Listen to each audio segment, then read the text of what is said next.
आज पूरे विश्व की नज़र भारत पर है।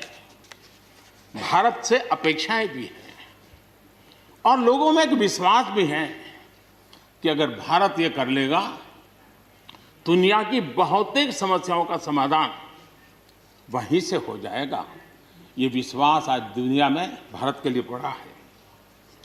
आदरणीय सभापति जी, जब मैं अवसरों की चर्चा कर रहा हूं, तब महाकवि मैथिली शरण गुप्त जी की कविता को मैं उद्घोषित करना चाहूंगा। गुप्त जी ने कहा था, अवसर तेरे लिए खड़ा है, अवसर तेरे लिए खड़ा है, फिर भी तू चुपचाप पड़ा है। अवसर तेरे लिए खड़ा है, फिर भी तू चुपचाप पड़ा है। तेरा कर्म क्षेत्र बड़ा है, तेरा कर्म क्षेत्र बड़ा है, पल पल है अनमोल, पल पल है अनमोल। अरे भारत उठ, अरे भारत उठ, आंखें खोल। ये मैथिली शरण गुप्त जी ने कहा था। लेकिन मैं सोच रहा था, इस कालखंड में 21वीं सदी के आरंभ में अगर उनको लिखना होता तो क्या लिखते।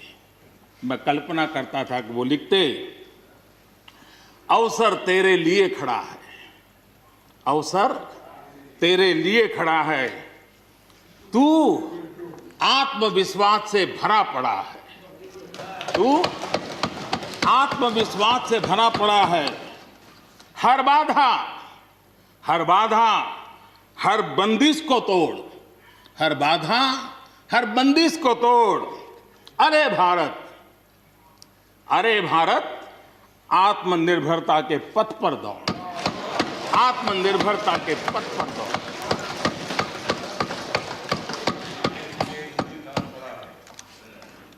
आदरणीय सभापति जी, कोरोना के दौरान किस प्रकार की वैश्विक परिस्थितियां बनी, कोई किसी की मदद कर सके ये असंभव हो गया। एक देश दूसरे देश को मदद न कर सके, एक राज्य दूसरे राज्य को मदद न कर सके, यहां तक कि परिवार का एक सदस्य दूसरे परिवार की सदस्य की मदद न कर सके, वैसा माहौल कोरोना के कारण पैदा हुआ।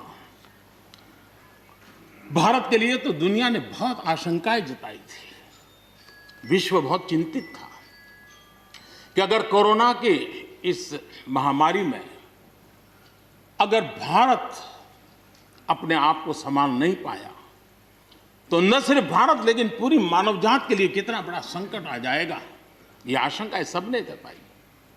करोड़ों लोग फंस जाएंगे, लाखों लोग मर जाएंगे। हमारे यहां भी डराने के लिए भरपूर बातें भी हुई। अरे ये क्यों हुआ, ये मेरा सवाल नहीं है, क्योंकि एक अननोन एनिमी क्या कर सकता है किसी को अंदाज नहीं था। हर एक ने अपने अपने तरीके से आकलन किया था। लेकिन भारत ने अपने देश के नागरिकों की रक्षा करने के लिए एक अननोन एनिमी से, और जिसकी कोई पूर्व परंपरा नहीं थी कि ऐसी चीज को ऐसे डील किया जा सकता है, इसके लिए ये प्रोटोकॉल हो सकता, कुछ पता नहीं था। एक नए तरीके से, नए सोच के साथ हर किसी को चलना था। हो सकता है कुछ विद्वान सामर्थ्यवान लोग, उनको कुछ और विचार हो सकता है, लेकिन था ये कि एक अननोन एनिमी था और हमें रास्ते भी खोजने थे, रास्ते बनाने भी थे और लोगों को बचाना भी था। उस समय जो भी ईश्वर ने बुद्धि, शक्ति, सामर्थ्य दिया, इस देश ने उसको करते हुए देश को बचाने में भरसक काम किया है। और आज दुनिया इस बात का गर्व कर रही है कि इस वाकई भारत ने दुनिया की मानव जात की रक्षा करने में बहुत बड़ी अहम भूमिका निभाई। ये लड़ाई जीतने का यश किसी सरकार को नहीं जाता है, न किसी व्यक्ति को जाता है, लेकिन हिंदुस्तान को तो जाता है। गर्व करने में क्या जाता है?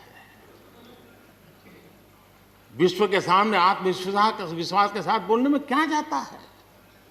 इस देश ने किया है। गरीब से गरीब व्यक्ति ने इस बात को किया है। उन समय सोशल मीडिया में देखा होगा, फुटपाथ पर एक छोटी झोपड़ी लगा करके बैठी हुई एक बूढ़ी मां,